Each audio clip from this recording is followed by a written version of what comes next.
Special report, media partner Nagar Sahyadri, associated by Sahyadri Publication.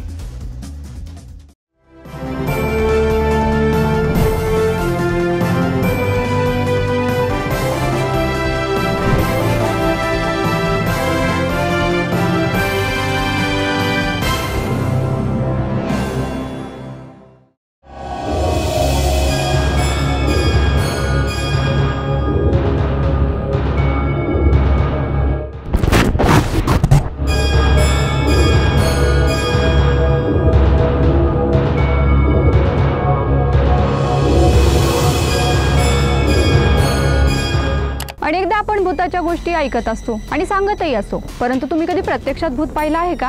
नाही ना? चला तर मग पाहूयात आमच्या स्पेशल रिपोर्टमध्ये. नमस्कार, मी प्रिया. आपण पाहताय न्यूज 24 सह्याद्री. आजच्या स्पेशल रिपोर्टमध्ये तुमचं स्वागत. साताऱ्यात एक धक्कादायक घटना घडली आहे. या घटनेमुळे महिला वर्गात चांगलीच खळबळ उडाली. सातारा शहरातल्या रविवार पेठेतील महिलांच्या शौचालयात रात्रीच्या सुमारास काही महिलांना चक्क विद्रूप चेहरा असणारी महिला दिसल्यामुळे त्यांची चांगलीच तारांबळ उडाली. अचानक घडलेल्या या प्रकारामुळे अनेकांची बोबडी हिवळाली. या भागातील शौचालय काही वेळासाठी बंद असल्यामुळे स्थानिक नागरिकांनी या शौचालयात बॅटरीच्या उजेडात येऊन पाहणी केली असता वेगळंच सत्य बाहेर आलं. त्यामुळे सर्वांनी सुटकेचा निश्वास सोडला.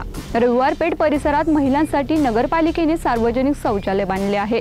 शौचालयात विद्रूप चेहरा असलेली महिला दिसली. ही महिला चादरीत गुंडाळलेली होती. अचानक या विद्रूप महिलेचा चेहरा पाहून महिलांची एकच तारांबळ उडाली. मात्र या भागात रात्री उशिरा लाईट गेल्यामुळे कोणीतरी खोडसळपणाने या शौचालयाच्या आतील बाजूस कपड्याच्या दुकानात असणारा महिलेचा पुतळा ओढणी लावून ठेवला. त्यामुळे रात्री शौचालय जाणाऱ्या स्थानिक महिलांना हा पुतळा दिसला.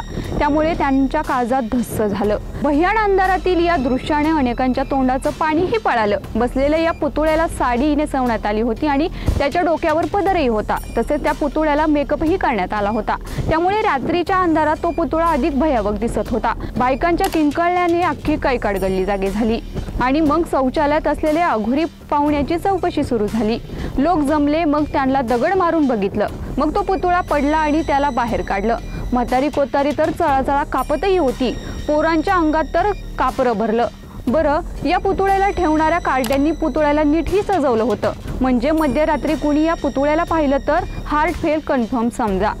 बरं, त्याचा परिणाम इतका भयानक झाला की 2-3 बायका तापाने फणफणल्या आणि बाकीच्या बायका त्या दिशेने फिरकतही नाहीत. चेष्टा आणि फ्रँक करावं, पण त्याला काही मर्यादा असाव्यात. याचा परिणाम काय होईल हे तपासलं पाहिजे. खोडचळपणा करणाऱ्याला शोधून त्यांच्यावर कारवाई करावी अशी मागणी तेथील महिला वर्गातून होत आहे. आजच्या स्पेशल रिपोर्टमध्ये इथेच थांबतोय. मात्र तुम्ही पाहत राहा न्यूज 24 सह्याद्री.